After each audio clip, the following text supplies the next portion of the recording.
Hi and welcome back to my channel. If you're new to this channel, my name is Debola Ibiyode, and on this channel what we do is we break down artificial intelligence concepts or concepts in artificial intelligence in simple terms. Okay, so welcome if you're new here.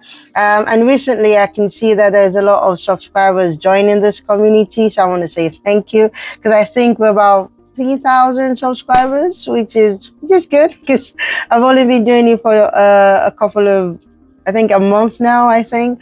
Anyways, I want to say thank you to all those who have subscribed, and please do participate in this community, because again, on this channel, the aim is for us to all learn together. I break down the concept of AI into simple terms so it's easier for us to all understand. Now, if you do have any concept in artificial intelligence you'd like me to break down as well, please leave a comment below or message me, and then I will do that as well. So again, if you're new to this channel, my name is Debola Ibiyode, and I'm a software AI engineer, and that's what I do in my daily job. I will try to be more consistent in my channel. I'm getting videos out on this channel because again, I'm seeing more subscribers, so it's encouraging, and I'll try and find more time outside of my daily job to just do a video or two every week, and then share together, and we all learn within this community. So thank you to all the new subscribers, 3,000. Wow, that's amazing. And if you're new here, please do subscribe and participate. Join this community where we're all learning together and just helping each other in this new age of artificial intelligence as well. Okay, because we all know how important AI is going to be, is now, and will be in the futures to come for all types of profession. Okay, so thank you, and then we'll go right into today's topic.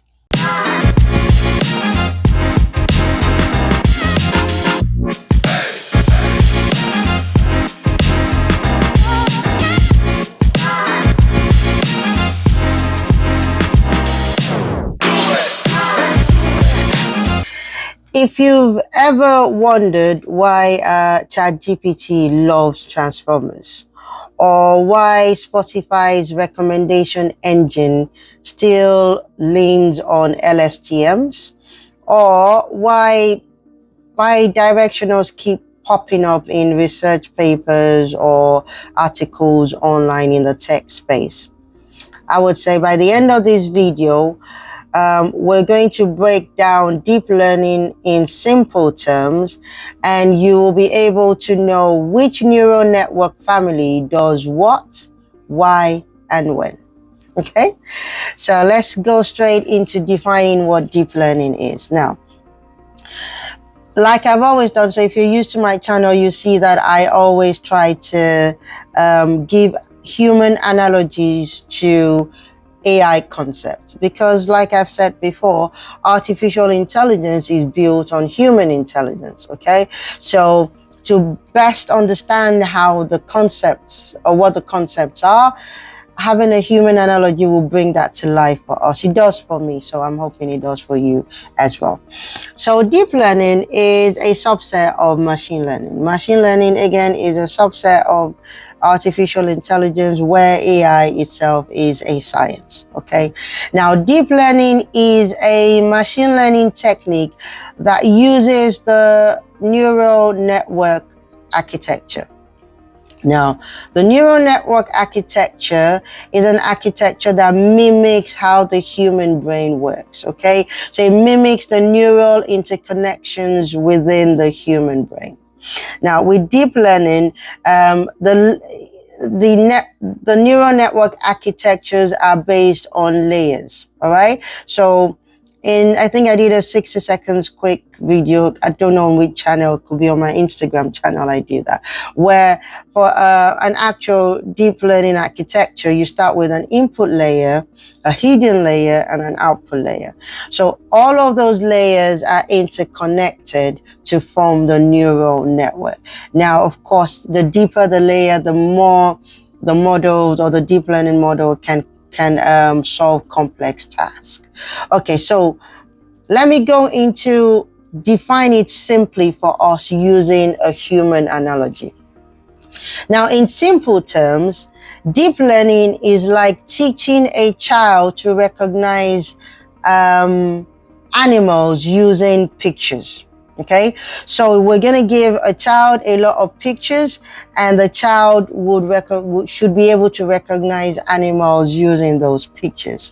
Now, the first thing the child would recognize, say, the basic features in the animals. Okay, so the child will recognize things like tail, the animal tail, four legs, fur, wings, things like that are basic features you see with the naked eye when you look at an animal picture the first time.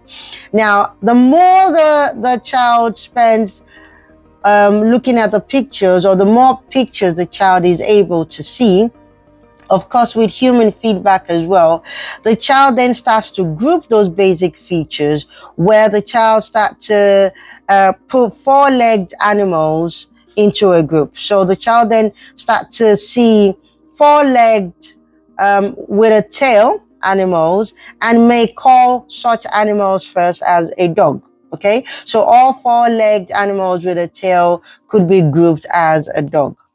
Now, the more the child spends understanding those pictures or seeing more pictures, the child then starts to look at the granular features within the basic features. So the child starts to see things like stripes, whiskers, the lion's mane, other key features in four-legged animals with tails. And then eventually the child will be able to categorize certain animals as dog, and eventually get to cats as well.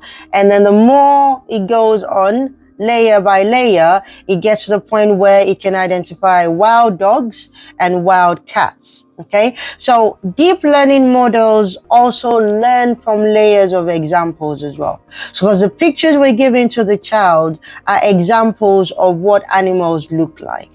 All right, so deep learning models also learn from layers of examples, with each layer picking a more complex feature or pattern in the data until the model becomes an expert in that data, right? And an expert to the point that it's able to identify features that even the human eye misses. Okay, so deep learning models learn from layers of example as well.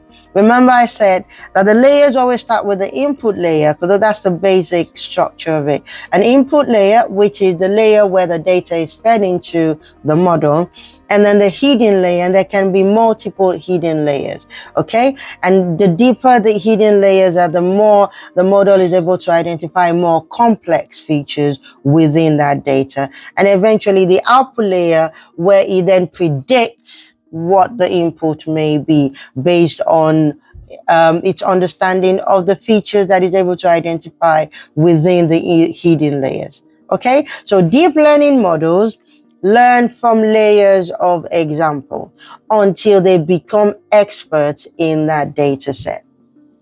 I hope that is clear. So that is a simple analogy or simple explanation of what deep learning is. Now, I would want us to, because I'm trying to make this more interactive, I want us to do a quick poll. So I'm going to ask a question now, and I'd like you to give an answer below, because it's a video.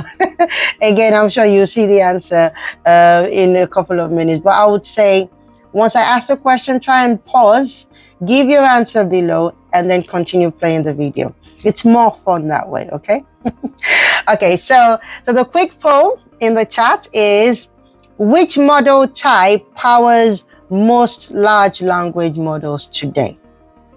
Okay, is it A, classic deep neural nets, B, LSTMs, which is long short-term memories, C, transformers? Okay, so which model type powers most large language models today? A, classic deep neural nets, B, LSTMs, or C, transformers? Leave your comment below and then pause and then we continue as normal. Welcome back. So what was the answer that you gave? All right, so the answer is transformers. Okay, so for this lesson, I will be talking about 3 most widely used deep learning architectures. There are quite a number of them. But for this particular episode, because we're going into deep learning in simple terms, we will be focusing on the 3 most widely used architectures, okay? Which is A, CNN, which is the convolutional neural net or neural networks, RNN, recurrent neural network, and transformers. All right. Now there are other DL architectures as well. So we have the autoencoders, the diffusion models, the GNNs, the GANs, and stuff like that.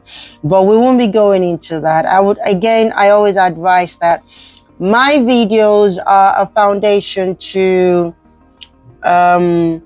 encourage you to learn more on it. Okay, so if it's been broken down simply, I suggest that you go online and read more on more advanced models as well. Again, you can always ask me questions. All right, so this channel, I keep it simple. If you want more complex explanation, you can DM me or message me and then I can get back to you as time permits, obviously. Okay, all right, so other DL architectures that we're not going into are autoencoders, the diffusion models, the GNNs and the GANs. But for this episode today, we're focusing on the 3 most widely used ones, which is the CNN, convolutional neural nets, the recurrent neural nets, which is the RNN, and the transformers. All right, so now let's go into CNN, convolutional neural network. To best start by defining this, I will give us a real world example. I do not have a phone, so I'm going to assume my glass case is my phone. So a real world example of the CNN architecture is what happens when you unlock your phone with your face. Okay, so the face unlock feature of your phone uses the CNN architecture because it's able to capture your face and grant you access into your own phone. Okay, so that's a real world use case of the CNN architecture. So how does it work? Now, the way it works is, and I'll go a bit technical, but not too technical like I normally do, but it gives us a picture of how the architecture works behind the scenes. So it's not magic in its sense. Like I say, everything we do in artificial intelligence is very mathematical because it's from computer science, and computer science is mathematical. Okay. Now, how does CNN work? Now, the image is placed on the grid. So if you take a picture of a building, for example, or a bridge, so like the Brooklyn Bridge, yeah, that image is placed on a grid divided into frames, so into tiny pixels. Okay, so I don't know if you see it in, I don't know, sci-fi films where you see an image and it's all divided into tiny pixels. Now, those tiny pixels is like dividing that picture into small sections of it. Okay, because being able to put them on that grid and dividing that frame into tiny pixels allows for the model to learn the granular features within it. And how does it learn the granular features using CNN? It uses something that we call a kernel, Kernel, right? Usually, it's always a mini 3x3 kernel that slides through the image, right? Identifying key features as it goes on. So in CNN, the kernel is like a tiny magnifying glass. All right. So if you see there's a tiny magnifying glass that slides through the image, it's like a filter, filtering through everything, capturing features of that image, of every line, of every edge, every corner within that image. So the deeper the layers within the CNN architecture, the more complex features it can capture. So with that tiny magnifying glass, which is usually it's not a magnifying glass in a sense, I'm giving you as an example. So the kernel is like you running through the entire image with a tiny magnifying glass, capturing feature maps as you go on. So the kernel eventually gets a feature map at each section because it's just a tiny 3x3. So it captures the feature map as it slides through till it's able to capture all the features within that image, and it's able to get the full feature set for that image, which helps it in being able to perform face recognition task, where it understands all the features of that face and is able to say, yes, this person is this person. Okay, so it starts layer by layer as well. Okay, because it's a neural network. So you just think of it as starting from, say, pixels to strokes to, I don't know, parts of the image to corners, and until it's able to capture the full object. Okay, so that's how CNN works. So welcome. Now let's go to RNNs. Right. Now with recurrent neural network, a real world example is what we do every day when we type a message on our phone. So imagine when you're typing a message on your phone and it auto completes or corrects your messages. Smartphone keyboards are classic real world use cases of an RNN. Okay, so RNNs are good for large context data, text data sets. All right, because what it does is, so this is how RNN works. So let's go into how RNN works, because that way it helps us better understand the whole architecture. Sorry, my mouse was moving around. Now, RNN, when you type in a message on your phone, what the architecture does is it tokenizes the word. So tokenize is a mathematical representation of that word. All right. So it tokenizes that word that you've typed in. Then it feeds each token through the network of the RNN cells. Okay.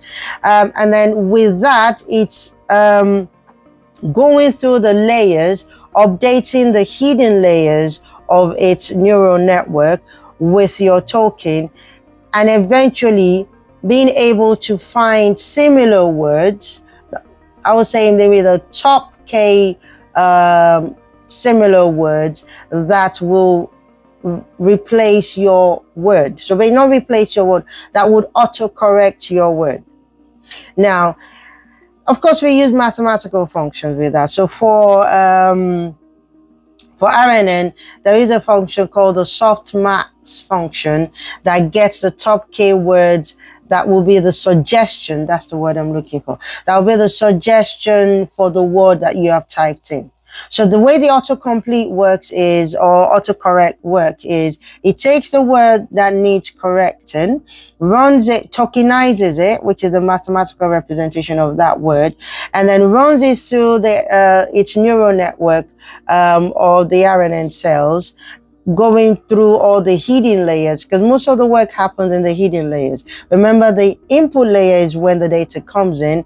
All the work happens within the hidden layer, and then the output is the prediction or the suggestion of the word for the word that you've typed in. So that is how it auto-corrects your word. So it basically takes your word, tokenizes it, we call that tokenization, passes it through the network and all the RNN cells within the hidden layers, applies a function called a softmax function to be able to then generate the top K words as suggestions for your incorrect word.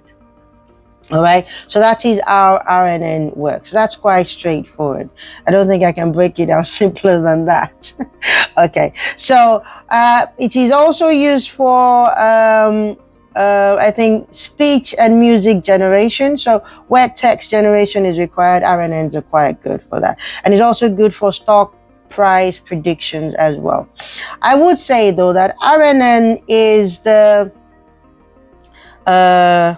foundation for most of the advancements that we now have in deep learning architectures today. Okay, because RNN, again, as you can see, with most of the AI tools that we have out there, text generation is key. All right, text and image generation is key. Now, RNN for text, RNN architecture was a good, was actually the transformative science that helps us to be able to achieve the success we have right now with text generation in AI systems. Okay, hope that is clear. Now I'll quickly go into another lightning quiz. Okay, and the question is, why do vanilla RNNs, when I say vanilla, I will say basic RNNs, why do the vanilla RNNs struggle with long sentences? Okay, so type your guess, and the guesses are A, they struggle because of something called vanishing gradient, or B, there are too few layers within the RNN network, or C, there is overfitting of the model. All right, so what are the options? Again, I'll start with the question. Why do vanilla RNNs struggle with long sentences? Type your guess in the comments below. A, is it because of vanishing gradients? B, there are too few layers in the network, or 3, overfitting. Put your answer below. Again, pause, just challenge yourself a bit, okay? Pause, answer the question, and then you can carry on with the video, okay? So what was your answer? Okay, now we'll be talking about vanilla RNN vanishing and exploding gradient issue. So by that, I've already given you the answer. So the answer is the vanishing gradient. Now, with vanilla RNN, there was an issue which has now been solved by other architectures that we'll go into after this. But it's best to explain this because it's a good foundation to the other architecture that we'll be talking about. Now, vanilla RNN vanishing and exploding gradient issue happens because of the need for RNN to retain knowledge. Okay, retaining knowledge is vital for the network, and its ability to retain knowledge also enhances its capability in predicting the next possible word or text. Okay, so it needs to be able to retain knowledge to be able to predict what the next possible text will be. So when you're going through autocomplete and you're typing on your phone or you're typing a message and it's auto-completing or it's suggesting what the next set of words are, it's able to do that only if it's able to retain the knowledge, right? So retaining knowledge is vital for the network in predicting what the next possible text will be. Now, in vanilla RNN, the issue is, it's not an issue. The way it works is the network feeds back hidden steps or hidden states to help retain that knowledge. Like I said, within a neural network, we have the input, the output, in the middle are the hidden layers, right? Most of the work happens, well, all the predicting word and processing work happen within the hidden states. Okay, so in vanilla RNN, the hidden states are required to help it retain the knowledge. All right, now it does this mathematically. So it does it mathematically by applying something called a recurrent weight value to the hidden state, which is usually the same value across all hidden states to repair.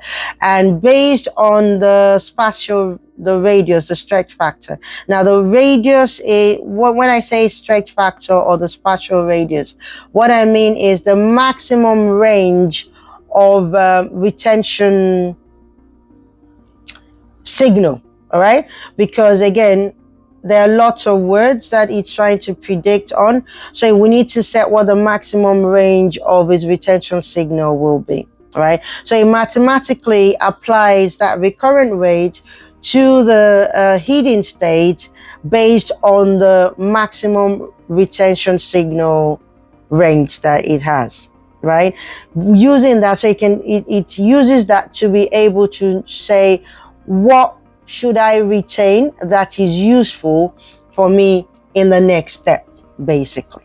Okay, so like a human would be, we do it instinctively. That's the word.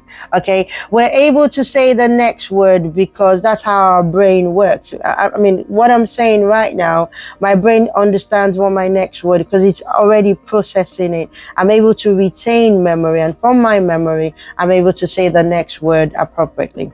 Remember, I did say the deep learning architecture mimics the neural network architecture of the human brain.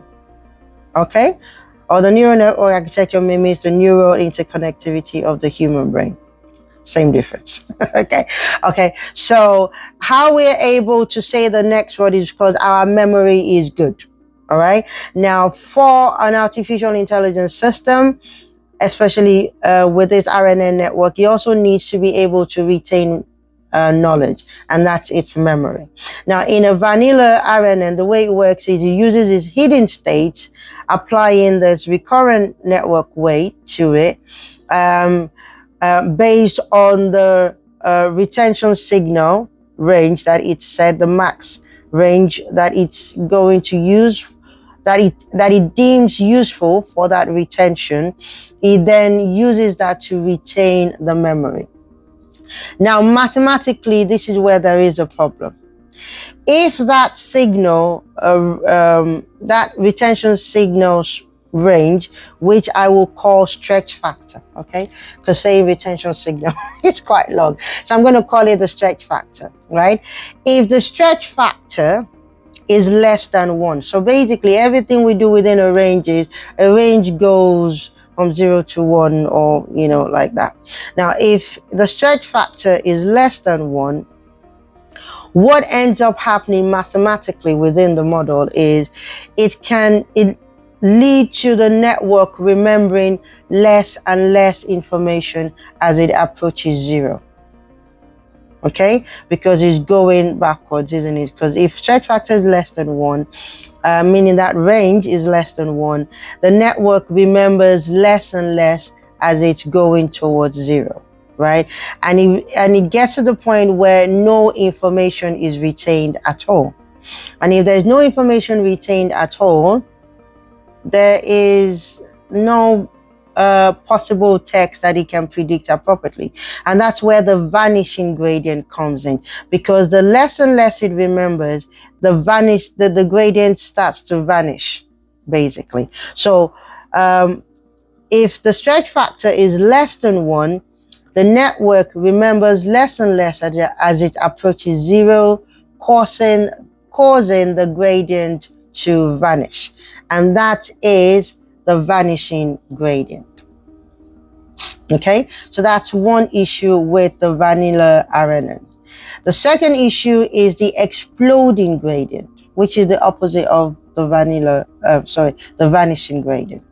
Now, with the exploding gradient, this happens if the stretch factor is greater than 1. It causes the activation or the gradient to explode. Okay, so now it's greater than 1, and if it keeps going greater than 1, it gets up to infinity, basically, right? Now, it causes that network to explode, making the learning process unstable.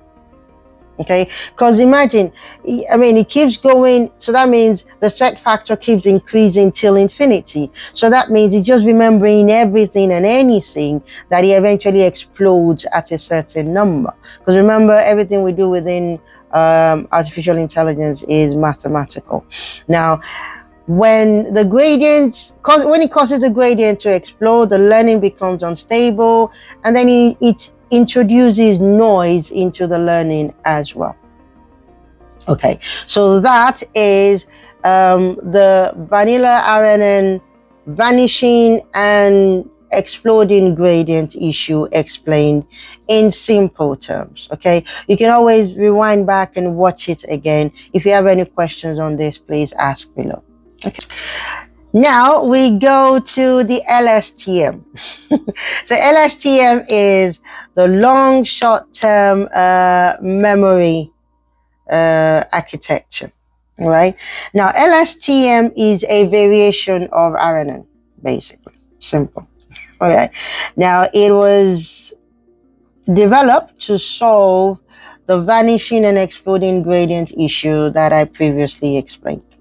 All right, so let's refer to the LSTM as a memory enhancing RNN, or I don't know, a memory boosting RNN. All right, because again, like I explained, retaining knowledge is key, and that's the memory aspect of the RNN.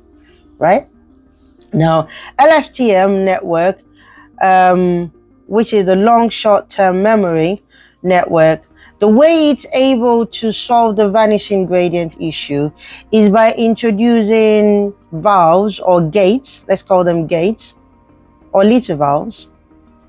Introducing gates that control the flow of information within the network. And by controlling the flow of information within the network, it is ensuring that information is neither lost or exploded. That's the word. So it ensures that it solves that vanishing to exploding gradient issue. Okay, so because at the end of the day, what we need is to be able to control the information flow within the network. As humans, we do that, but we also do that instinctively. Okay, right now I know that in this channel, in this topic today, I'm speaking on deep learning architecture in simple terms. I'm going to stick to that. And as I move through sections, because again, within this, we've talked about CNNs, we talked about RNNs, we talked about the issue that vanilla RNNs have, and now we're on LSTM. In my memory, I know what information to keep, what to introduce, and what to just ignore totally. All right?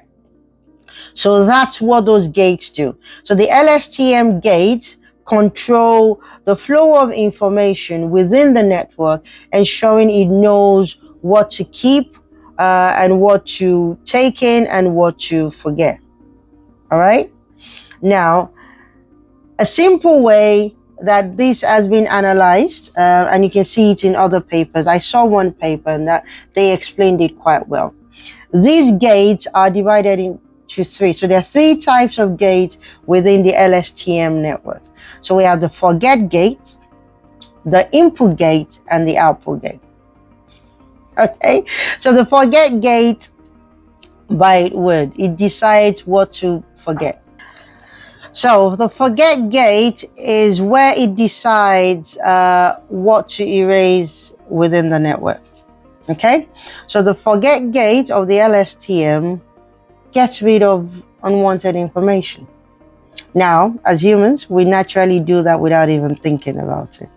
Okay, now the next gate is the input gate. The input gate decides what to bring into the network.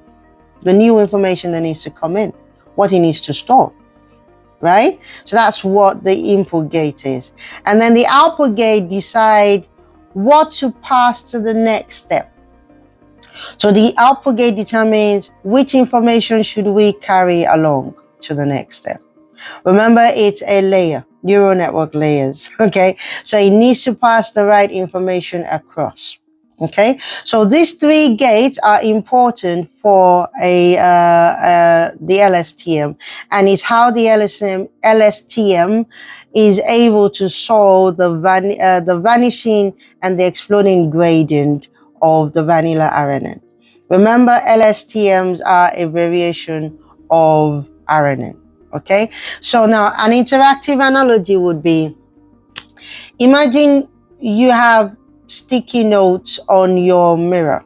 I don't. I know people do, but it helps. You have some notes on your pad. Your iPad or anything that tells you what you do every day. Okay, so let's say you have all those sticky notes, right, for the week. Every day you determine which sticky note to peel off, which is forget, okay, old information. You determine which new fact has happened that you need to add, which sticky note to add to your board, or which sticky note you need to move to the next to perform the task for the day. So the one that you need to add will be the input gate for you, and the sticky note that matters for the day that you need to carry on to all your next task for that day would be the output. Okay, so that's an analogy to help you get that. Just remember that LSTMs help solve the vanilla RNN issue with vanishing and exploding gradients by introducing gates that control the flow of information, where it decides what information to forget, what information to store, and what information to carry to the next step. Right? And this has made LSTMs quite powerful. Like I said, Spotify's recommendation engine still lean heavily on LSTMs. And there are types of the LSTMs, which is the bidirectional LSTM. We'll talk a little bit about bidirectional later in this video as well. So just see that LSTMs are quite powerful in helping us predict what the next appropriate text is. All right. Again, there's a trade-off with that where it solves the problem with vanilla RNN where it can remember long sentences. With LSTM, you can remember long sentences. It was over 200 steps long or something like that. It remembers dependencies quite. It remembers a large set of dependencies. Now, the trade-off will be when you're training that, you need more parameters to be able to train, because you're introducing what the gates in, basically. So there's slower training, and of course there is also the cost with GPUs and all of that. But again, all of that becomes irrelevant once the model has been built and it's useful tool for us to use as humans. Okay, so now we get to the transformers. Transformers are quite big because ChatGPT love transformers, and for a very good reason. Okay, now transformers, some people have asked if transformers are a variation of RNN. Because they also solve that vanishing and exploding gradient issue. But no, they're not a variation of RNN. Transformer is a different architecture on its own. And it was built using the based on the self-attention mechanism. There is a slogan for transformers called "Attention is all you need." Okay, so the way it works is that every token, again, transformers are also good for text generation, just like RNNs are. All right, they also tokenize your text, and then it goes through the network and predicts the next text appropriately. Okay, some people have referred to the ChatGPTs as token generation systems. Well, yeah, mathematically that's what they do, but of course they're more useful to us as human than just, what they do is token generation, but it's more useful to us as humans for our daily tasks. Anyways, let's not segue too much. Now, with transformers and the self-attention mechanism, that's the word, what it does is every token attends to every other token equally and parallelly. Okay, so all at once. Basically, each token has a relationship with every other token around it. So there is a self-attention matrix that is built within the transformers architecture. All right, so it's able to handle even longer text than an LSTM would, right? And it scales even larger than an LSTM would as well. So transformers are quite powerful just by that self-attention metrics in it.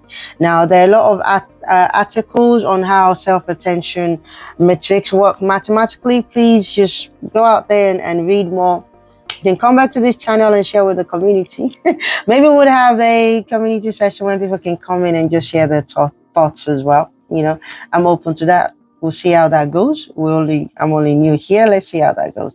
But yeah, so basically transformer architecture is very powerful, and it's quite powerful because of its ability for every token to be able to attend to every other token in parallel, right, and all at once. So every token has a relation to every other token as well, and it's built using that self-attention matrix. Yep. In concluding, because again, let's just give us a quick recap. We've talked about the three main, well, most widely used deep learning architectures, which is CNN, RNN, and Transformers, quite quickly.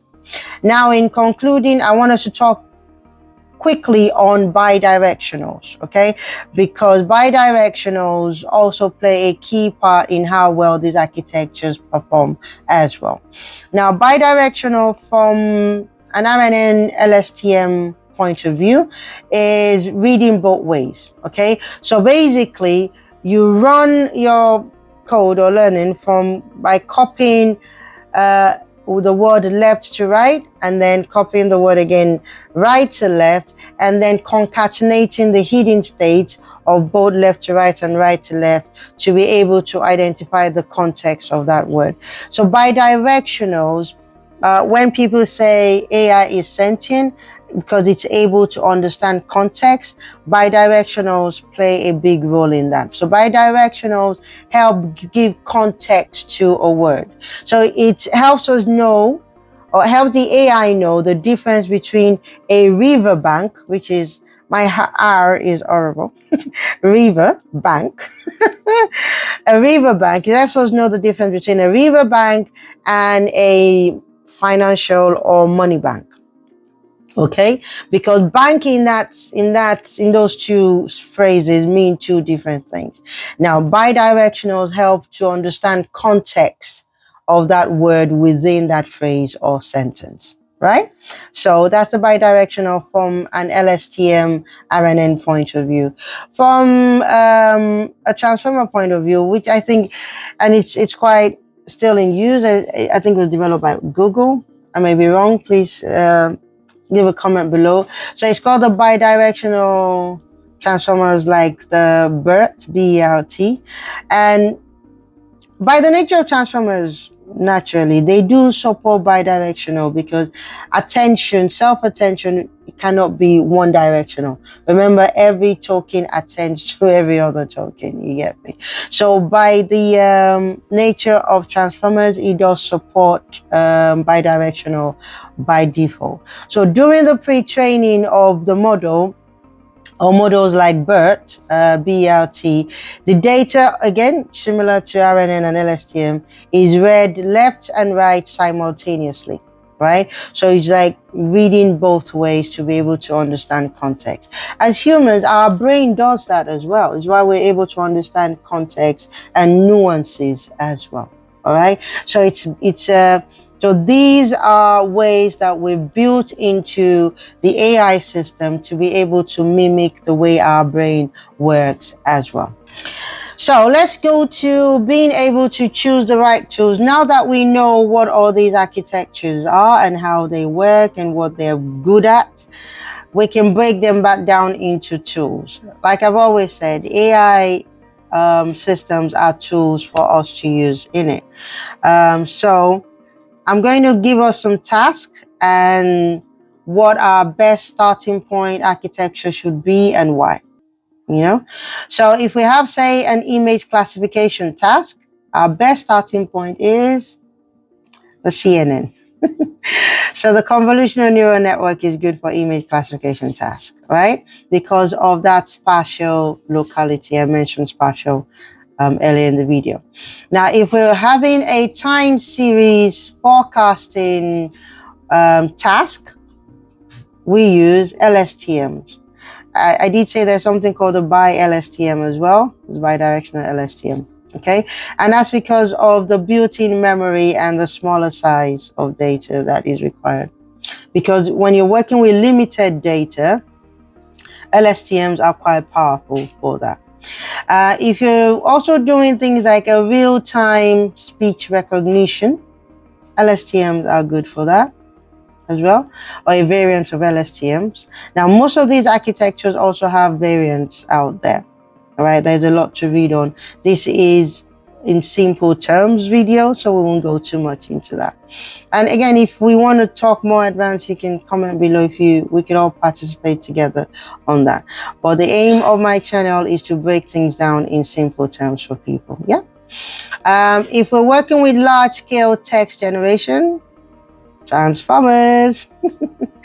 Okay, and of course you can have the bidirectional transformers for sentence embeddings for search and stuff like that. Okay, so these are examples of tasks and the right tools to use for such tasks. So in concluding, deep learning is, let's see deep learning as the umbrella. All right, deep learning is the umbrella. LSTM is the gated memory system. Okay, so basically with everything we want to do with AI, it has to mimic how we behave as humans. Memory is key, and so it's being able to retain knowledge and memory is key or vital for the entire network. Okay, so LSTM are the gated memory for sequences. Bidirectional is good for context understanding, right? Transformers, self-attention and parallel power processing. And I think that's about it. Okay, so I picked just LSTMs because they're a variation of RNN. Remember? Can you remember? Okay, so yeah, so basically that brings us to the end of deep learning in simple terms. So smash that like button if you've just leveled up your AI vocab today. You can drop a comment as usual. And until next time, stay safe and have a good time or life. Bye.